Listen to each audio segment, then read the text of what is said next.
We need more joy in the world. And despite what some may think, there is no joy fairy out there waiting in the wings to spread that beautiful feeling over all of us like pixie dust. Joy is an act of creation, and it's on each of us to do the creating. A smile here, an attaboy there, a joke in the middle of a dreadful meeting there. It can also come from reliable Wi-Fi, a well-brewed cup of coffee, or a roll of paper towels that actually tears along that damn dotted line like it's supposed to. You know, the stuff brands do when they do what they do well. Yes, brands can create joy, but people create brands. And one ad agency in New Orleans, PETERMAYER, is uniting its people to unleash brand joy. Leading that effort is their CEO, Michelle Edelman, today's guest on the DesuckifyWork Podcast. This isn't some fluffy, feel-good BS. It's deep work based on research with thousands of consumers across dozens of brand categories. Michelle and I dug into all of it during our conversation. First, we defined joy as moments of uplift that, when accumulated, lead to increased life satisfaction. Then, we talked about the need to help brands connect to everyday moments of joy in consumers' lives. Many are already out there creating it, they're just not getting credit for it. And perhaps most importantly, we discussed the internal culture shift PETERMAYER has set in motion to embody this joy-focused brand promise in everything they do. That can mean tailoring benefits based on employee life stage, implementing performance evaluations based on value alignment, or creating a safe space for conversations around big, life-impacting events in the world. It can also mean simply acknowledging personal milestones outside of work, like adopting a new cat. Michelle will be the first to share that this is all a work in progress, but it's work worth doing. And I feel a bit more joyful knowing it's work her team is doing. I hope more folks follow their lead.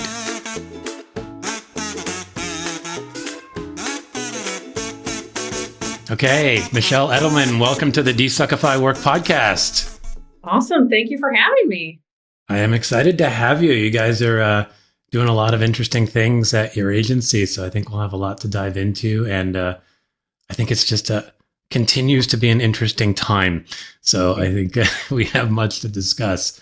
Before we go too deep, can you give us just a brief overview of who you are, what you do for work, and a little bit about how you came to be doing it?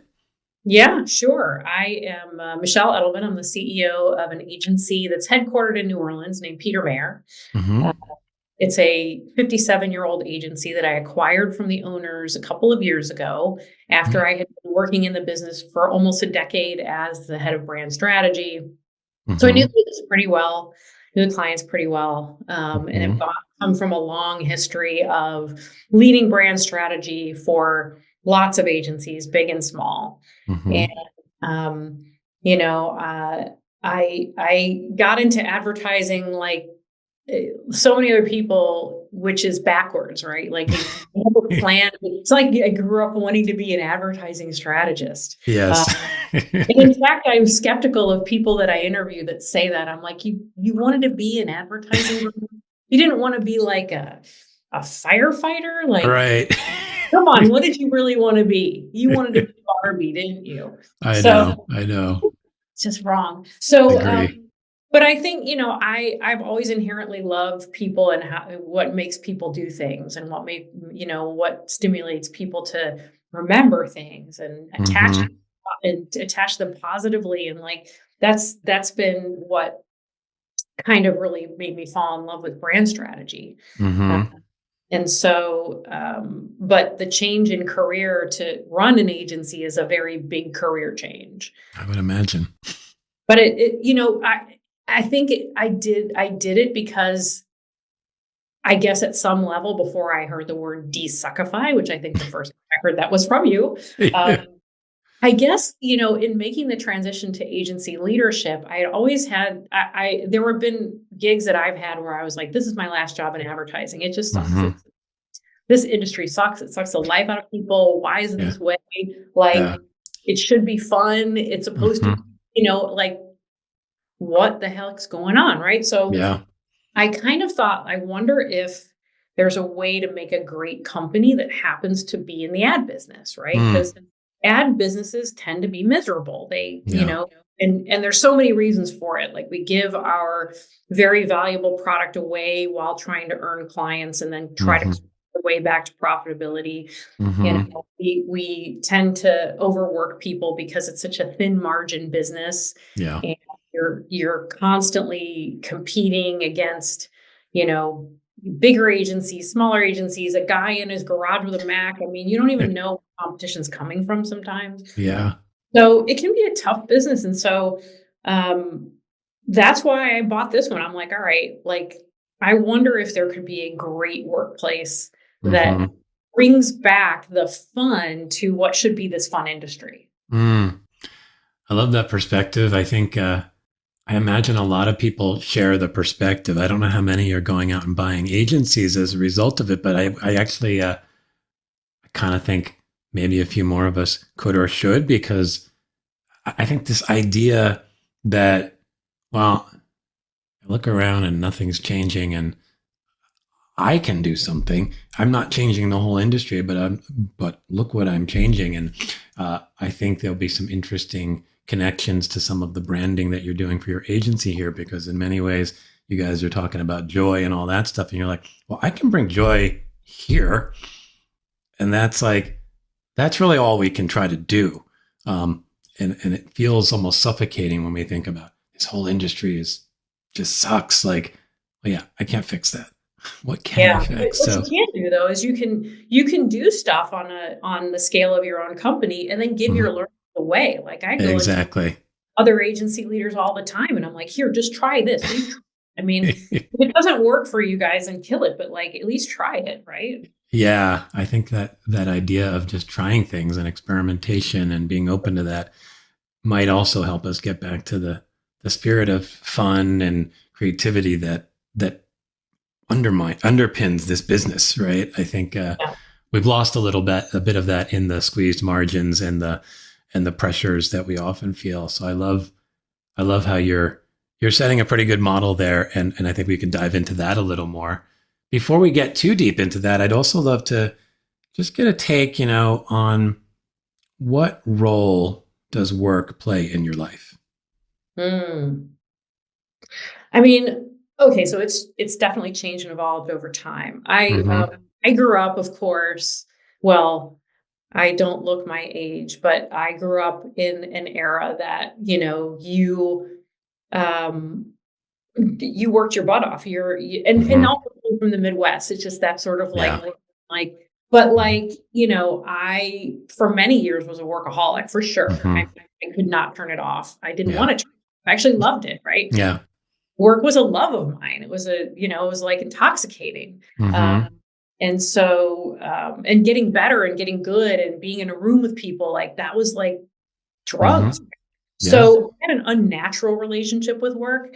It was very fulfilling for me. I loved it. It was beyond just earning money. It was like earning myself, right? It was like, and so over time, I've come to realize that work is, it's supposed to be it should be a primary love in your life, but just one of them, right? Yeah. And you should be able to modulate between those loves as they need you, right? I mean, sometimes your other loves of your life really need you, and you should be able to turn off the work for a minute, and it's not like you love it any less. It's just that you do less of it right now. So it's become much more fungible to me, and much less of a primary roof, and more like it's a support beam for everything else that I find enjoyable in my life. I really like the way you're setting that up, and I like the idea of sort of dialing up your different loves at different points wherever it feels good for you. And I wonder for when we're younger, if we struggle to figure out what those other loves are. We haven't maybe necessarily created love in our personal relationships or a romantic relationship, and certainly, and then for some folks, kids. So work is the first thing where we can fully attach ourselves in that way, and it gives back when it works. To your point, like I was in that mode for a while, and it's like, you do love it, and it does feed you, and it does allow you to grow and express yourself and do things. But at some point, yeah, like, how do you start to weave in the other pieces of your life? And this maybe comes back to the idea of the kinds of businesses that people are creating in our industry in particular. How do you then account for the fact that people are showing up at different stages, and some people are going to show up in the work is my greatest love right now, and others are like, no, actually, my mom who's in assisted living is my greatest love right now. But believe me, I'm still here for the work. But like, how do you frame up the environment and have the conversations needed and set up the business in such a way that it allows for that? Is that even possible, or am I dreaming? I think it is. I think that what's going on though is that people haven't recognized work as a love, or they've fallen out of love with it. Yeah. The two things. And I think, certainly companies have earned that. We have younger people are now very aware that they're the first generation that won't do better than their parents. And so I think that a lot of that has led to, a real sort of sense of global giving up. It's like, all right, like if I'm not going to be able to use work to get what I want out of life, then work seems to be using me instead. And that it doesn't feel good to them. And so I think that we're in a place where we have to help people fall in love with their careers. Maybe for the first time, maybe again. And like part of that is acknowledging that work is not the primary driver of life. It is not. People are like, well, you're never going to put your work resume on that's not your epitaph. And I'm like, that's true. But there was a whole generation of people that like, for like whom their best life was lived at work. That doesn't exist anymore. It just doesn't exist. I mean, there are people that are like, I've heard people, say like, oh my God, if I have to work one more weekend, I'm just going to quit and drive Uber. I'm like, fascinating. So the work is not giving you anything except for pay, right? So then that means we as employers are maybe failing to understand, like, what is it that drives you? What is it that you get passion from? And how do I help you port that into your work life? Because you're going to spend way more time working than is going to be meaningful if you don't find any meaning there. So like, how do I help you do that? Right. And like my job, that's what I get up to do. Like when I translated myself from brand strategy to CEOing, whatever that even is, part of it was like, oh, I'm really good at what motivates people and understanding what makes them buy into something. Why don't I just give them my target audience and how I can do something about this, right? But it's genuine listening and understanding and not applying my mental space to their life. It's understanding what your life is about. And what their life is about is exactly what you're saying. Like my mom's in a nursing home. I love y'all, but my mom needs me right now. It's like, all right, that's one of the best things that happened in the last year was I got a note from just a studio designer that said like, hey, you probably don't even know this because we don't work in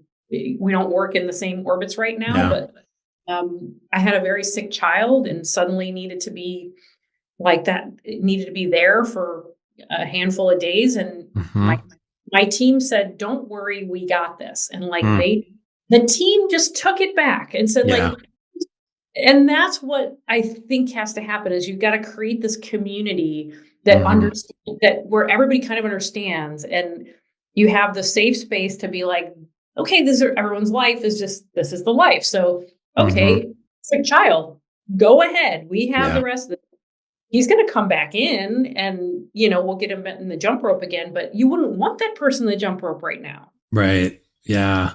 And I think the feeling from the team that they could say that, I think that ultimately comes from setting the cultural tone, right? I mean, I think there are places where you'd be like, oh my God, you're going to be gone. Like, yeah, I'm sorry about your kid, but if you're gone, you're screwing us. And like, that's the culture. And therefore you don't have the same response. So, baking in this sense of like, yes, when you're here and you're fully here, here's what I expect of you. And here's what I promise to you.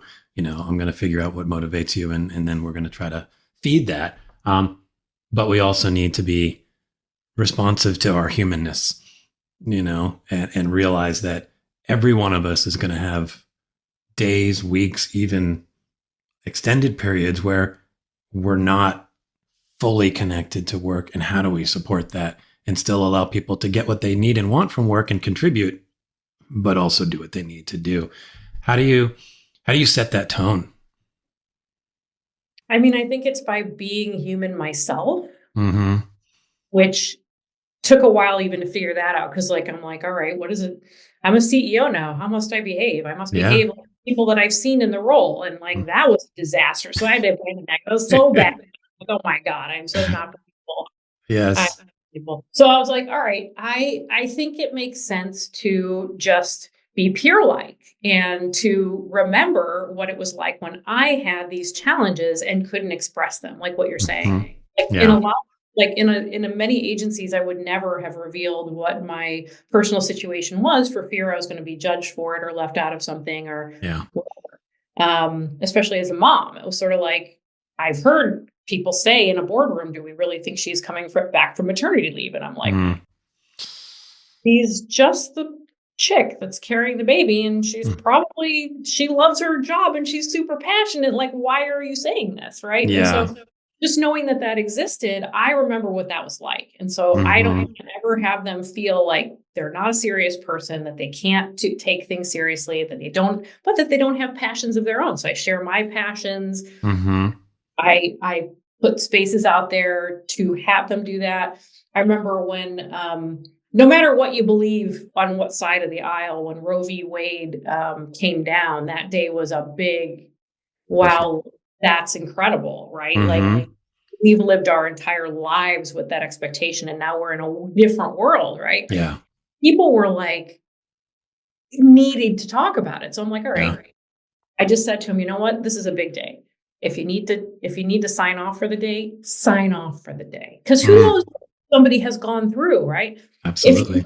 If you need to have a conversation about it, we're going to have like an open little Zoom line. You guys can pop on and let's talk about it. Like you guys can have the space to have conversations without any kind of judgment, like just And so I think enough of those instances where you're kind of showing, hey, I see what you're going through, and like I'm giving you a space even during the workday to have that.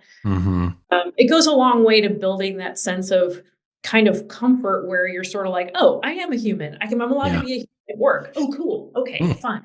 Now I'm a human. Perfect.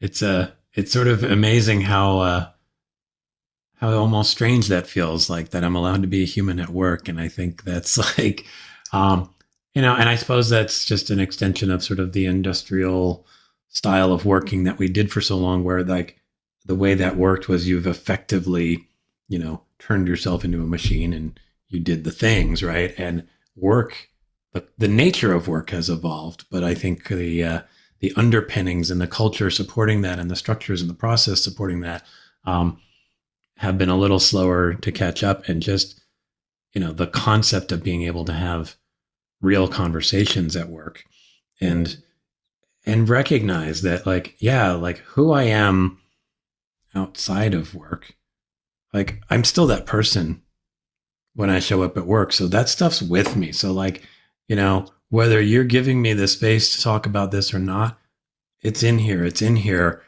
and it's affecting things. So why not at least try to give people spaces to acknowledge that, I think is a really good thing. Yeah. Maybe they'll come back tomorrow even better than they would have been, Yeah. Yeah.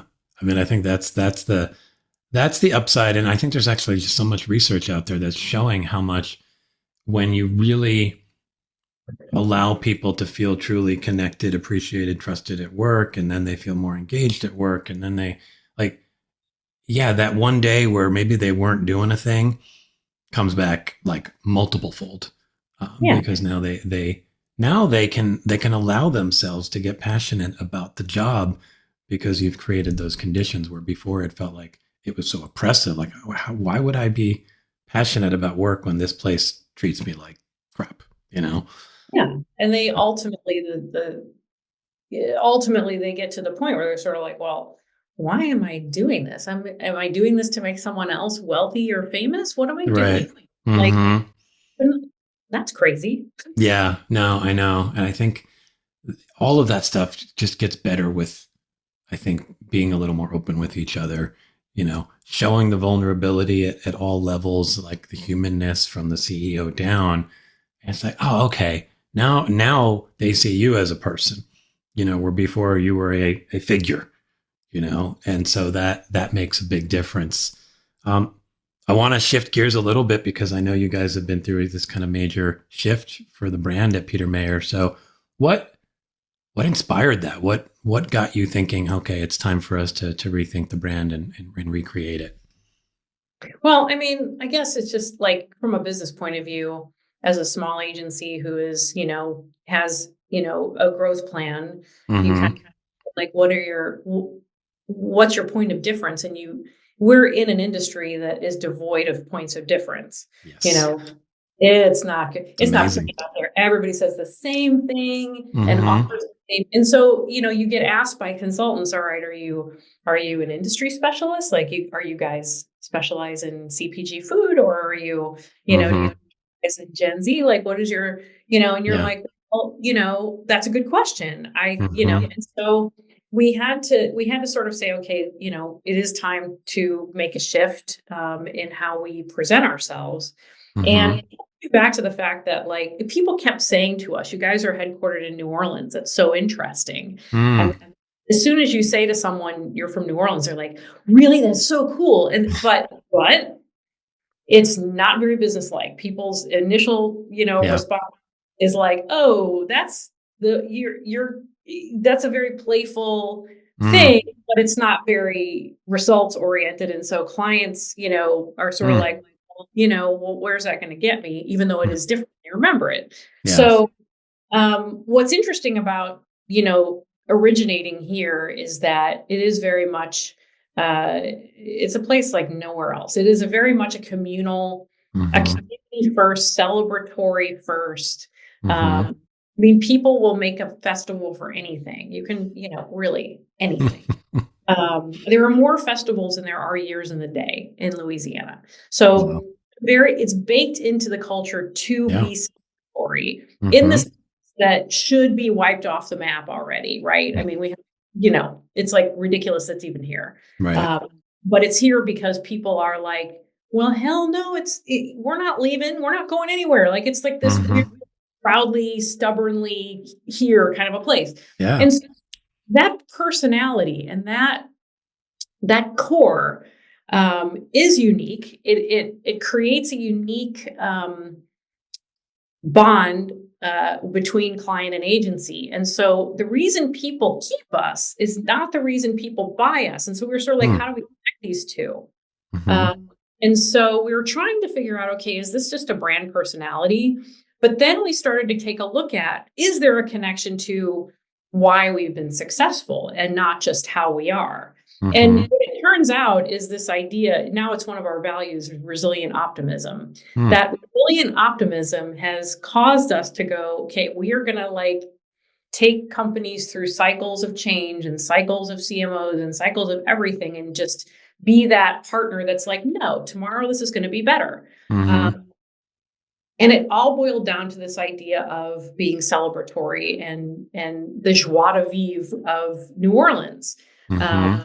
Started to study this idea of joy and like what makes people love something, stay in love with it, be happy in their daily lives.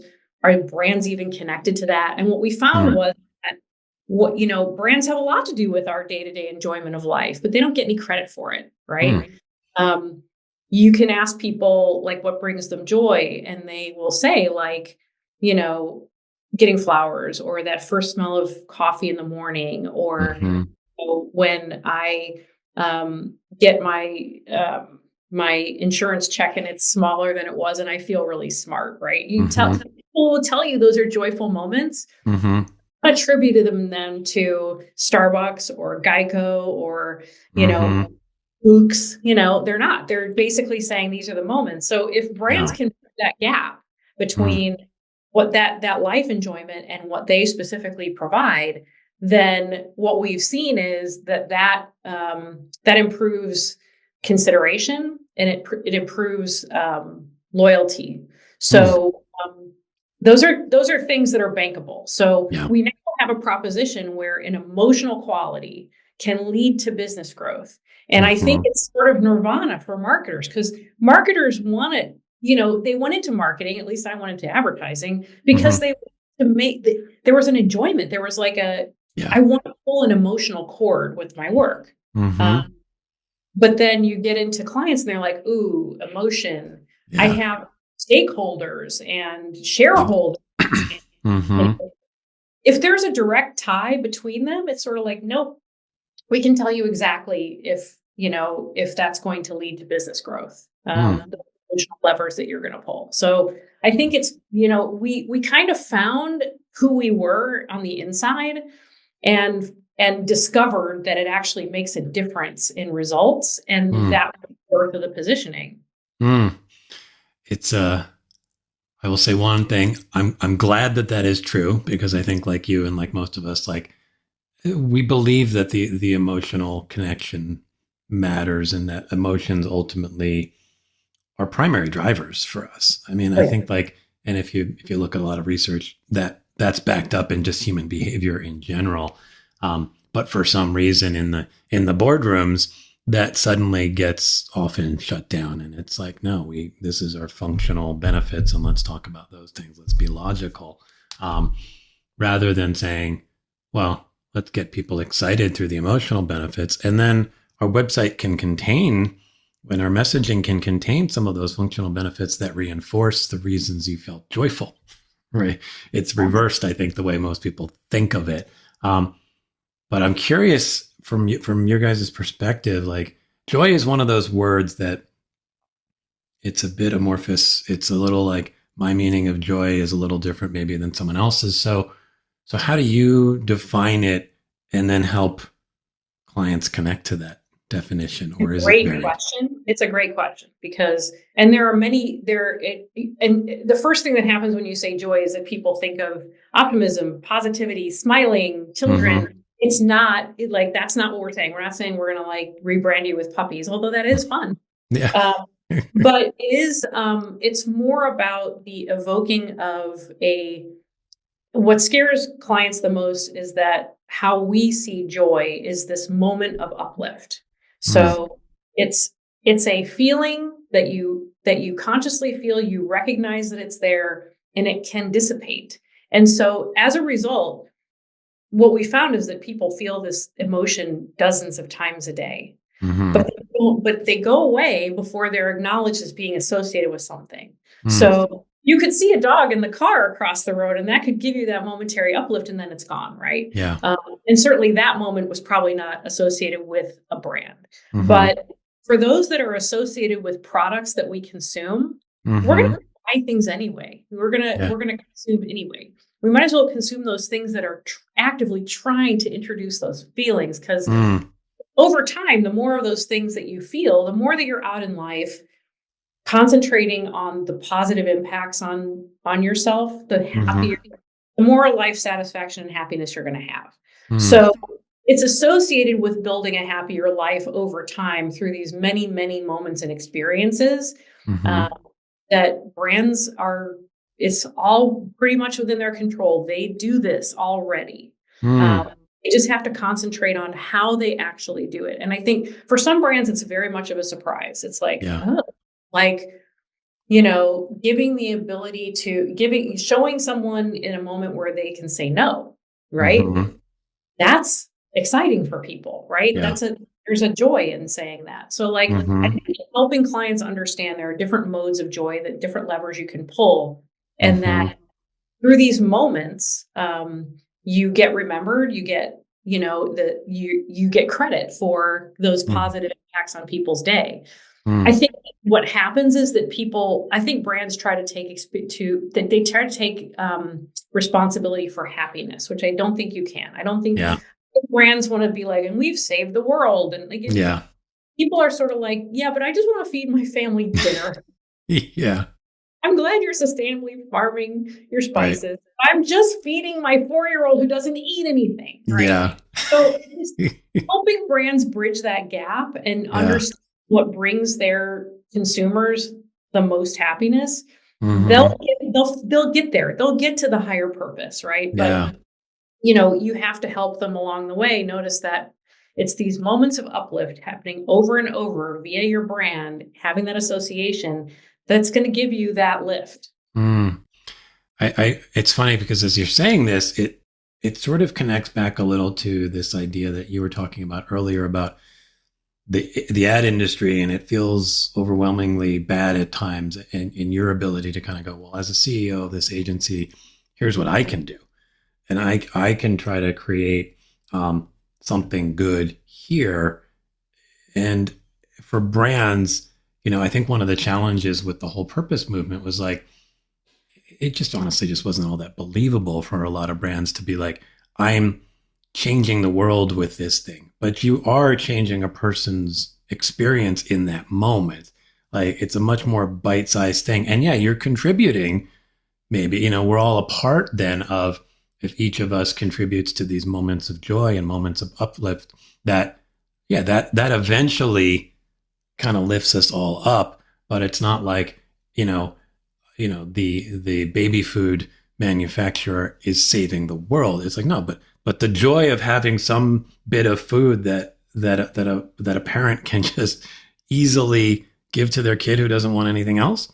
Yeah, that's a good moment, So I think it feels much more true to me. And then I think back to this idea that a lot of younger people are feeling like, man, I'm disconnected from work and I'm not sure if I can get passionate about it. It's like, this feels like something a little easier to attach yourself to and a little more believable than like, oh, my company is saving the world. It's like, well, it may not be, but it does these good things and we can help contribute to that.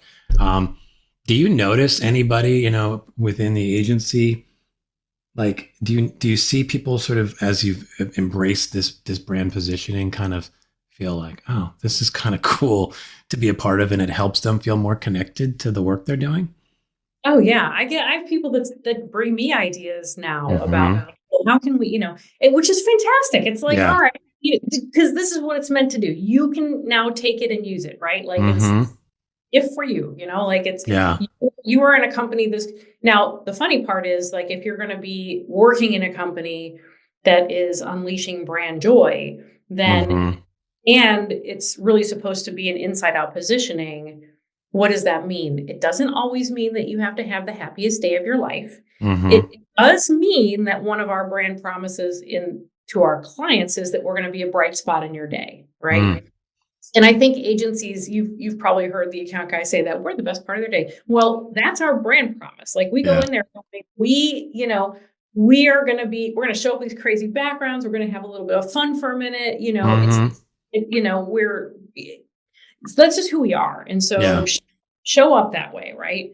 And so I think that some of the, just showing them how to use it and what it is and what it isn't. You don't have to be, Mary Poppins, for God's sakes, you do have to be, our logo is a tandem bike. And one of the things we say is that we don't attempt to ride the tandem bike alone. So, asking the client, like making sure you interject. Okay. Did you, are you on board with that? Do you understand it? Should I change it? Like showing those cues of collaboration, that's joy, right? Yeah. In the workplace, that's joy. And so that's how we want people to translate it. And so giving them the tools and telling them, all right, this is how you do that. You don't have to come in, any way other than yourself. You just activate this as a tool and you're delivering it. And I think it helps them live the brand at work with a little bit of ease, and it gives them ideas. They're like, oh, I could,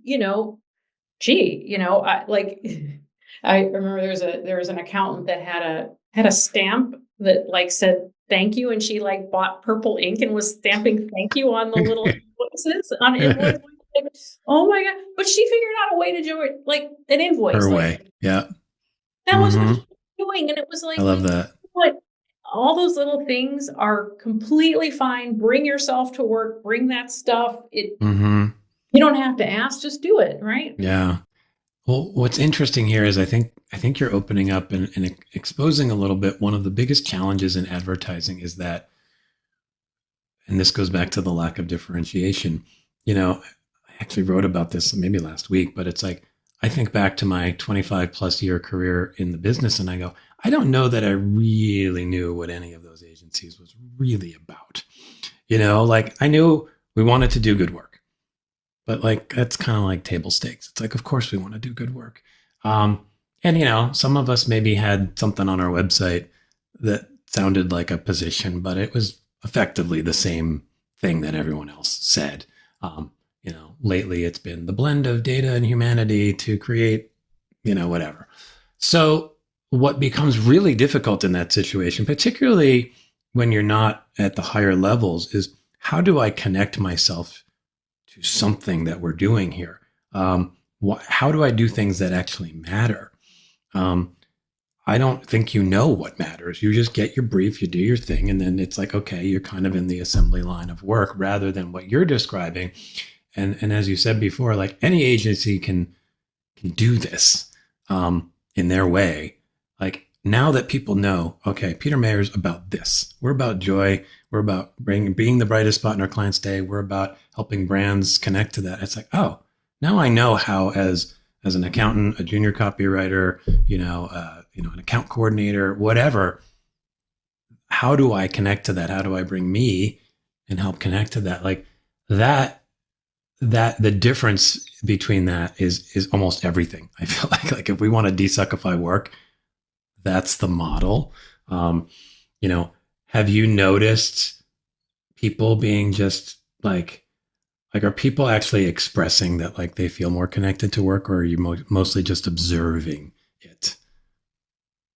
I mean, we'll see in the next employee survey that we do how we're moving that needle. Yeah. I hate to assume things because like, especially from my seat and any senior executive, people tell us what we want to hear and we know that. Yeah.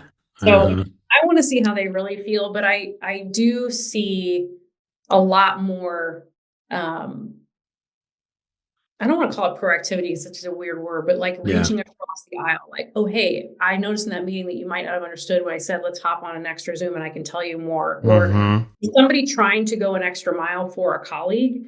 And so I'm seeing more of that kind of stuff.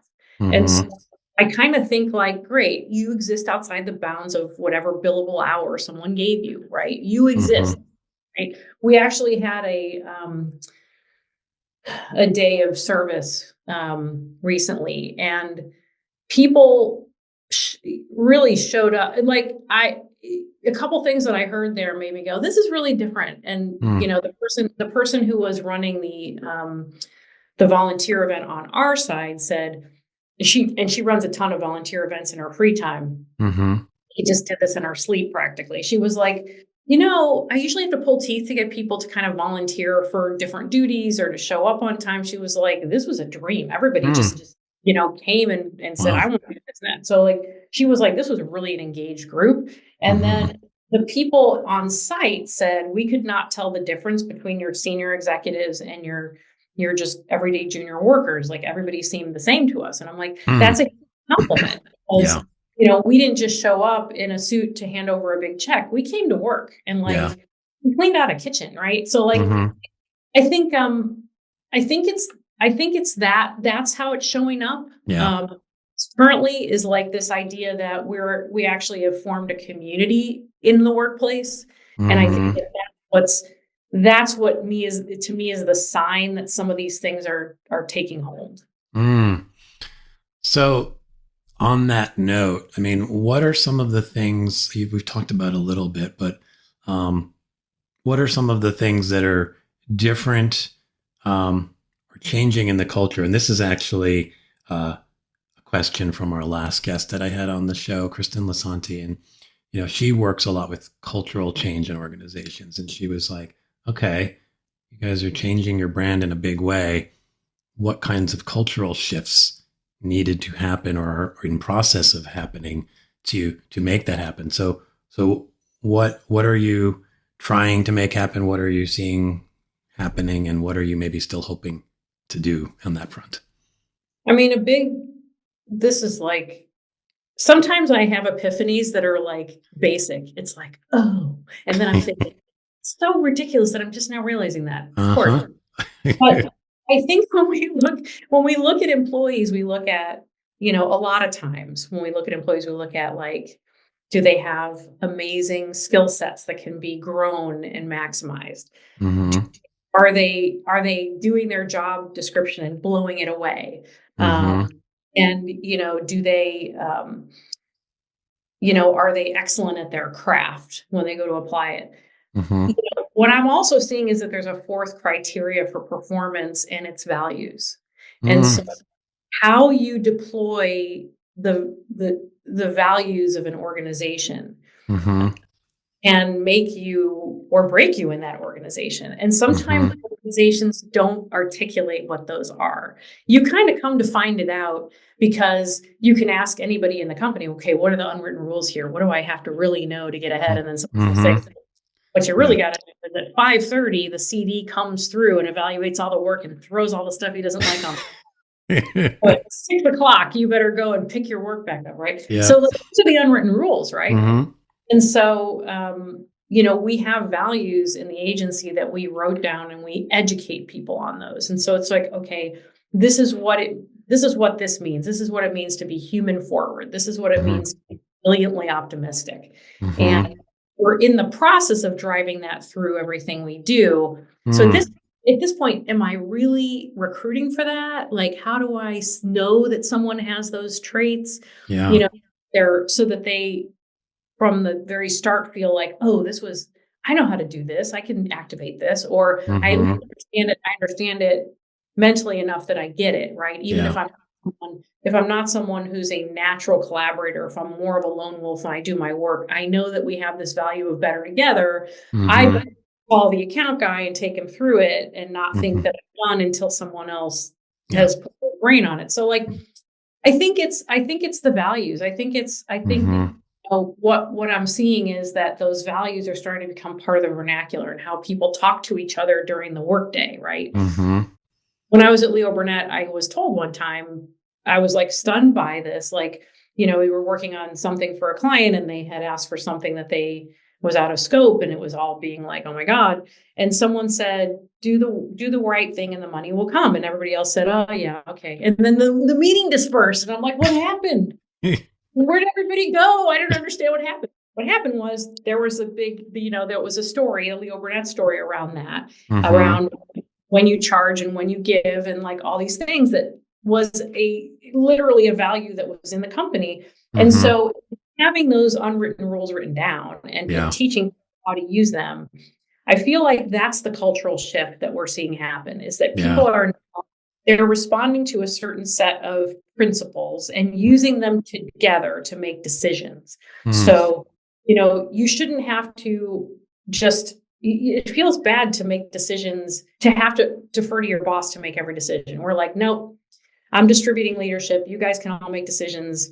And so people are like, well, what's the right thing to do? They'll be like, okay, this is a complex thing. What's the right thing to do? Like, okay, the right thing is to just give this to the client and then later sit down and say, we wish this would have happened, right? Yeah. And like, okay, that is the right thing to do. And then everybody leaves and goes and does that. But like without that value and without teaching people how to use it, they have a hard time. There's more conflict than there is resolution. What I would like to see happen is that we are using those values to build a chassis where people can operate a little bit more smoothly, and that they really do feel like they're all of them leaders, that they all based, because it's like, all right, if I can see the reasoning, it's like, oh, okay. Yeah.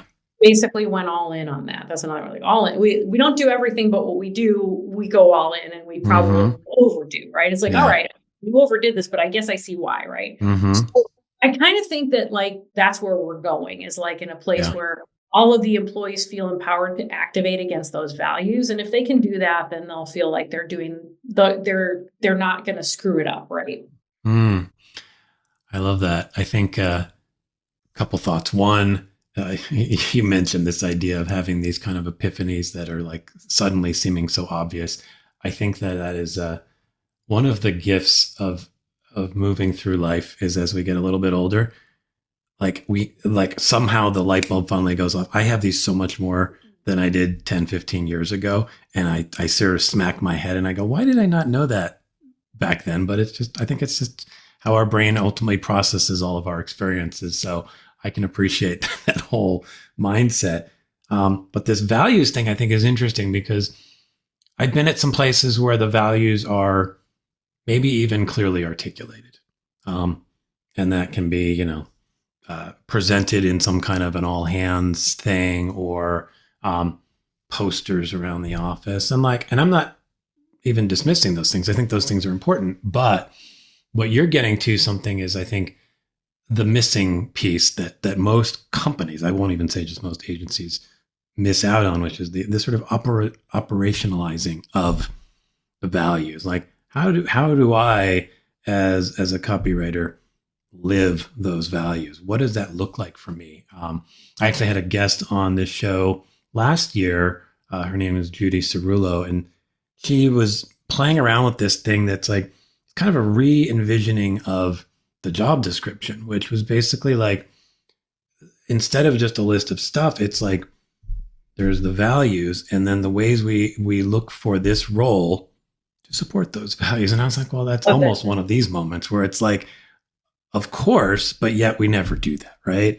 And I think like that's what you're sort of moving towards, is like, how do we do that so people know how to show up in their jobs? And when we're hiring, this is what we're expecting, that we have these values and this is how you can live them. And I think making that even just part of the day-to-day, week-to-week conversations when you have your check-ins with your team, and it's like, how are we doing on this? How are we doing on the all-in? Like, what were some moments where you felt like you were able to do that? Where were some moments where you felt like you couldn't? Yeah. How could I support you? Was there anything I could be doing to help you live up to those better? I think it's actually remarkably simple, but for whatever reason, most of us never get there. It sounds like you're getting there, but I'm curious.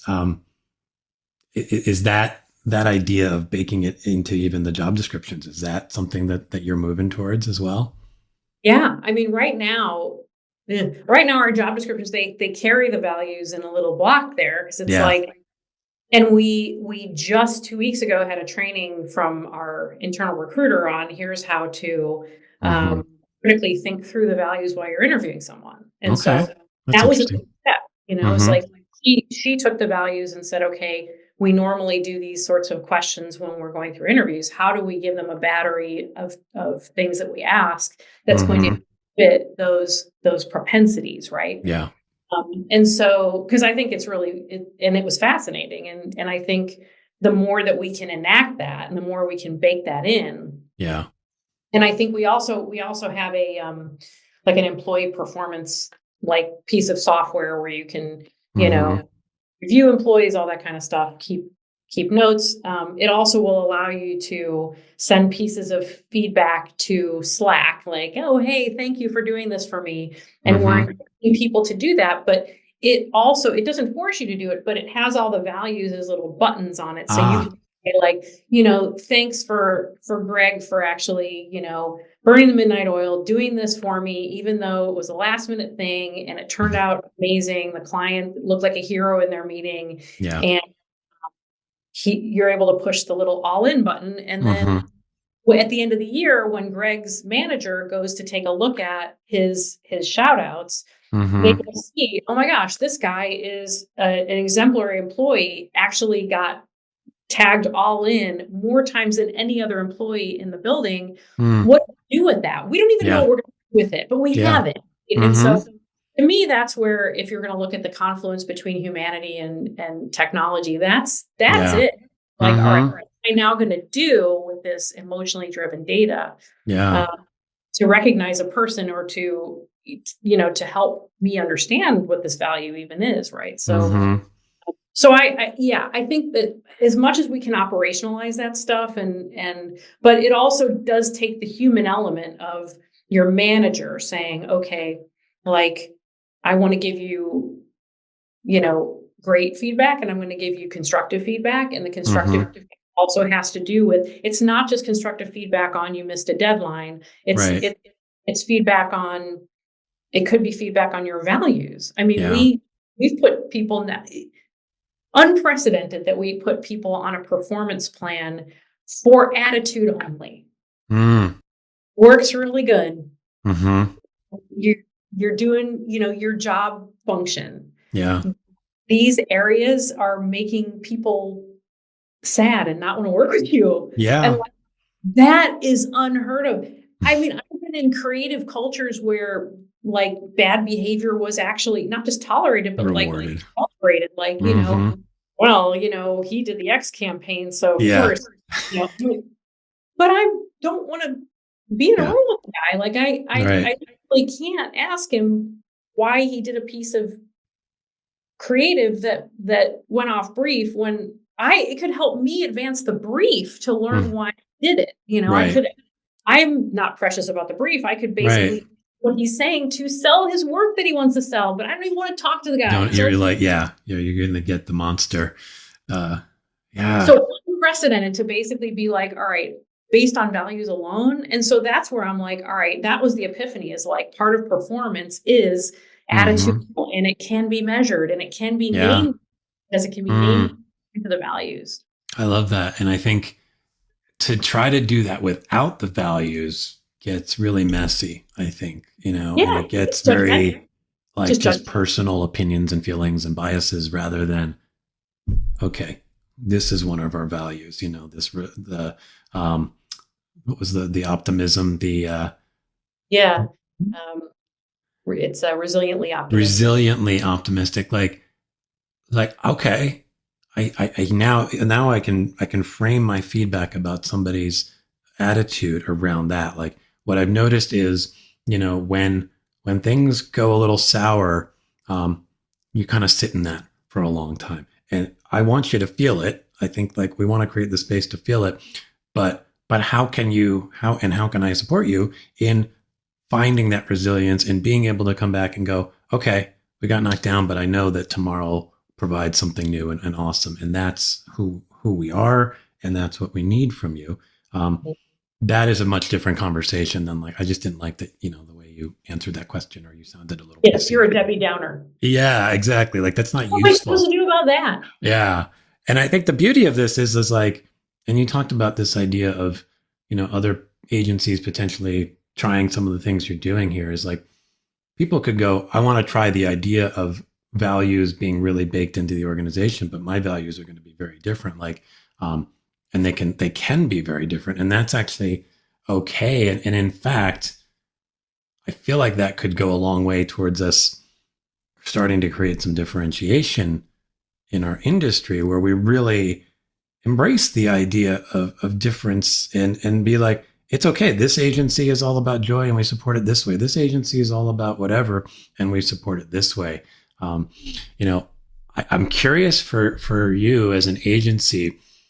You mentioned this idea that like giving away some of the stuff you've learned and some of the ideas. What does that actually like? What does that look like? Like, do you have conversations with other agency leaders and kind of offer that to them? And would it ever get to a place where you actually consulted with them? And was that weird?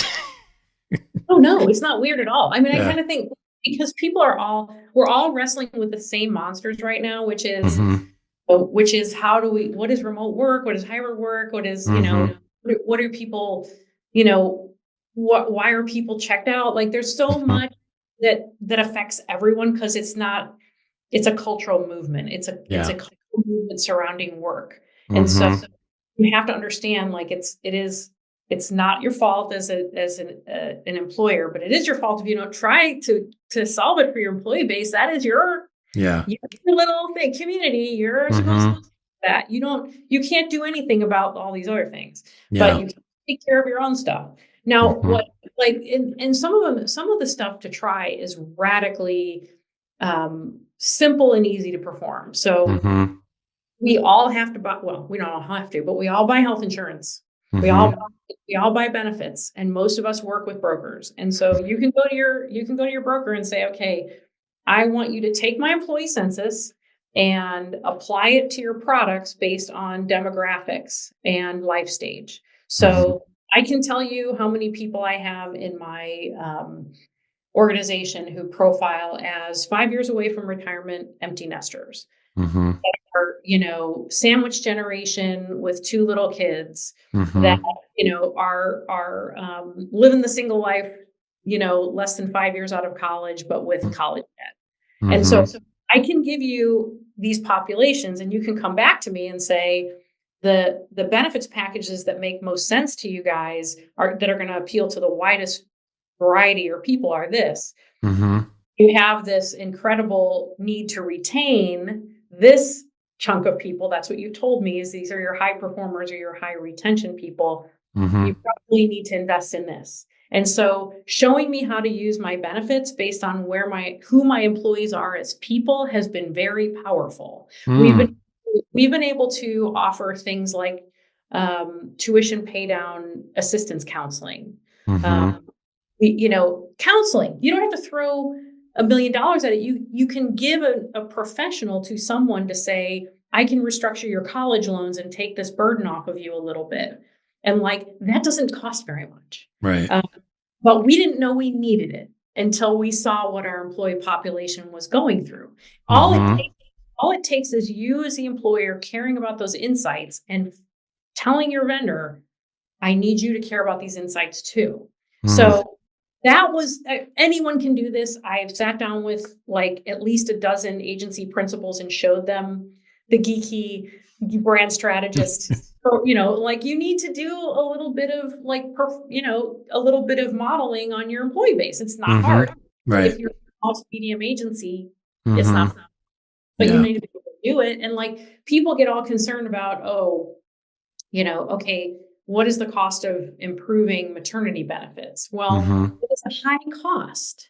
But go back and take a look at your average number of need per year, and you'll see it's not that expensive. Right. But for the people that actually need it, it's a huge moment in their employment when an employer supported them in that. Yeah. So it's, we do very, very simple things. We found out, well, this is not an epiphany. Most of our employee base has animals. And so when an animal is adopted, when an animal, passes away, we acknowledge that. Yeah. And people are like, damn, you sent me a dog bowl. I'm like, well, yeah, but they're like, oh my God, it's like a moment where they feel like, oh my God, that's cool, Yeah. Yeah. Somebody buys a new house, that's huge for them. Of course, yeah. Normal employer, it's like, what's your change of address? Let me put no, we're going to send you martini glasses or something. That's amazing. You bought a house, right? Yeah, that's really cool. And I think it goes to just one of the most fundamental needs that we have, which is just to feel seen. I think that's honestly, that foundational need is missing at so many places. It's like, I am invisible within the organization. And therefore, of course, I'm not going to be all in. Why would I be all in if I'm not seen? Why would I be embracing my work as a possible love in my life if I'm barely acknowledged when I walk through the door or flip on my laptop in the morning or whatever? And then we wonder why, the retention rates, you mentioned retention, our industry, I heard something it's 30% a year or something like that. Which is remarkable. And it's these relatively simple things that can go a long way, right? Getting acknowledged for the life changes that you're going through, having actual legit maternity coverage, that connects to somebody, that creates a version of joy for somebody to know that they are seen, supported, to contrast it with is this person even going to come back after having a baby? It's no, all we are here to do is support you through that and then support you in whatever way we need to when you come back. So yeah, there's so many relatively simple levers that can make such a difference, and yet we don't do it. And I think the reason we don't do it is it can feel I don't know, like which one to choose first. And so what you've done is, I think, embraced a brand positioning and a cultural mindset that then goes, well, what behaviors can we have and make that live up to that mindset? And then, like feel like, okay, we're living our brand, as much as we're promoting it out to other folks. It's not uncommon, or it's not really dissimilar to how we think about our clients. Mm-hmm. What matters to them and what can we do about it? Yeah. Yeah. And sometimes something that matters to them, we can't do anything about, right? But mm-hmm.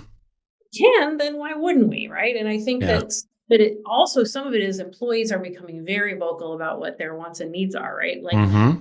you would never say anything to your employer. You wouldn't be like, hey, I should have half my cell phone bill paid for, or the whole cell phone. You wouldn't even mention it. You'd be like, thank you for making me make phone calls on the weekend. That cost me money. It's not that way anymore. And I think people are very vocal about their wants and needs. Mm-hmm. And employers turn around and say, well, that's entitled. And I'm like, well, no, they're just telling you what they're giving you. You don't have to guess now what's going to make them feel heard. Mm-hmm. Yeah. Mostly hearing them. I mean, even if you can't do it, you'd be like, we can't do it, but here's what we can do. We can, we can make sure that, we're mostly, I don't know, cell phones down on Sunday. I don't know how you're going to do it, but people just want to be acknowledged that they have and that they've told you a need. They've actually made it easier for you as opposed to, why are you quitting? Oh, it's because you had a 2-hour commute. Well, I wish I'd known I could have made that a little easier with hybrid work. Mm-hmm. Yeah, I think the amount of information we get from folks who are now willing to say stuff and the ability to hear it and then go, okay, and then have an actual conversation, because sometimes I want my cell phone paid for.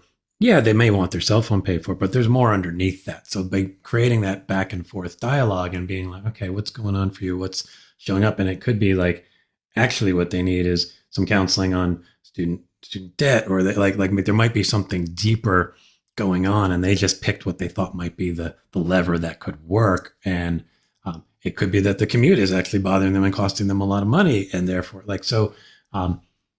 getting curious when somebody raises their hand and says, I like something, as opposed to being like, you're entitled, go away. That's a big point. Yeah. But you have to care first. I mean, you have to basically go, like, my employee, you have to think, my employee is my target audience. Yeah.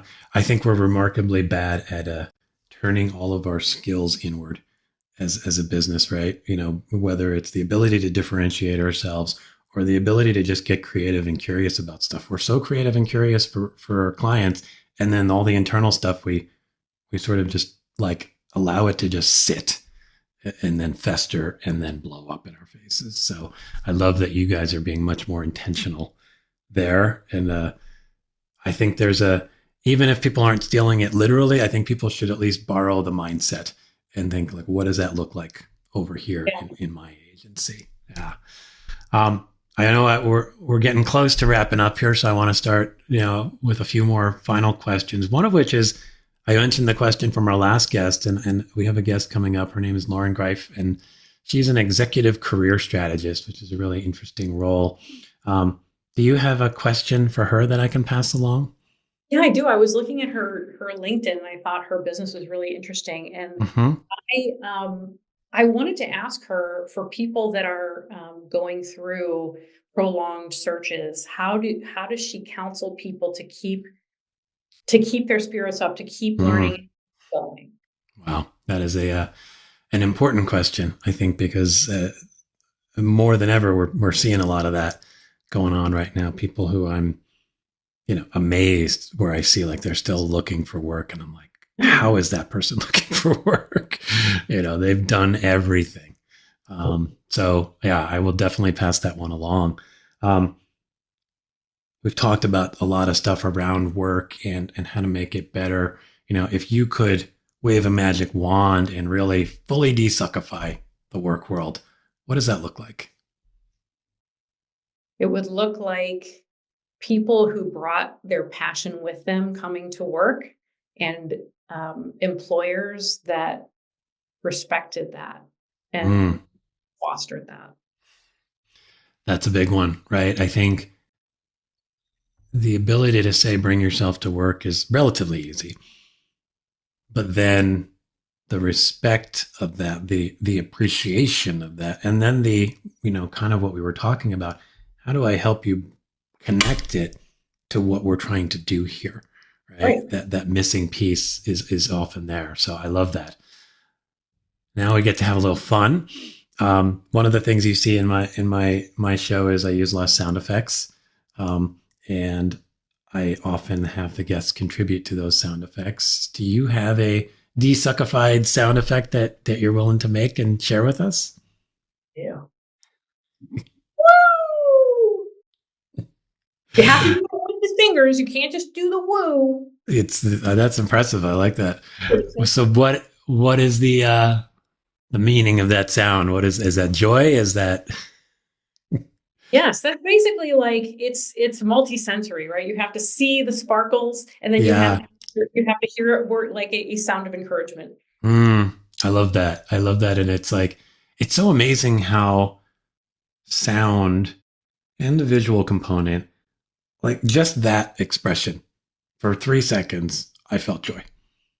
Like, and so that really comes back and connects back to what you've been saying here and all the work you're doing. Like it's the accumulation of little moments like that allow us to feel better about our lives. So I really appreciate that. And it really did give me like a really nice feeling there for a few seconds. So I appreciate that. And I hope when our listeners hear it, they feel the same, or when they get to hear it and see it.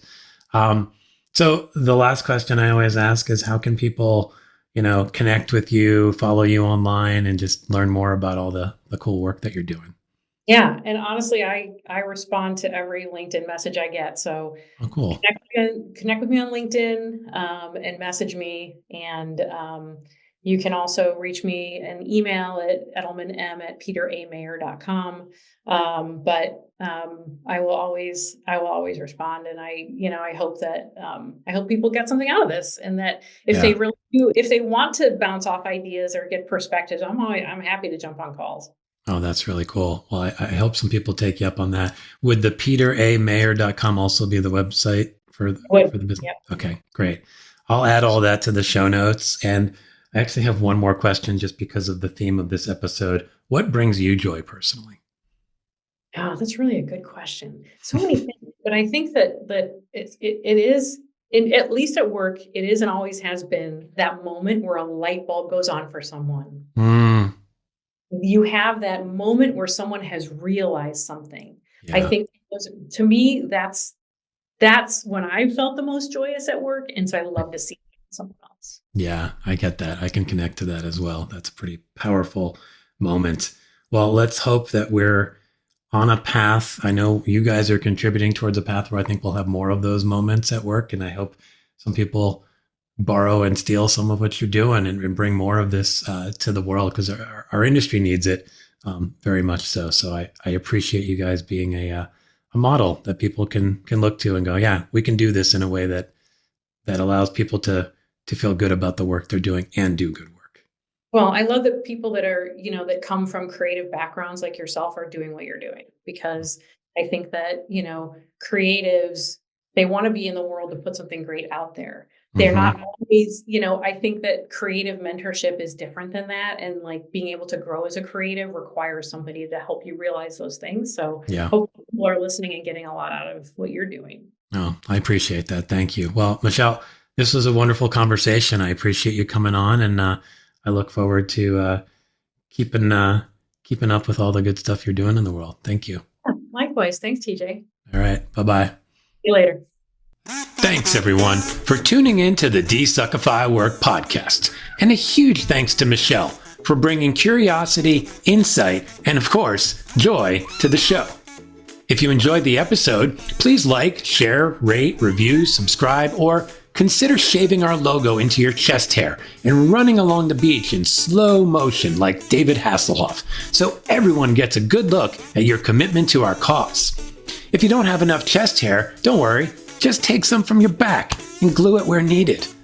You can follow Michelle on LinkedIn and check out Peter Mayer's site at PETERMAYER.com. While you're there, be sure to dive into the Insights section.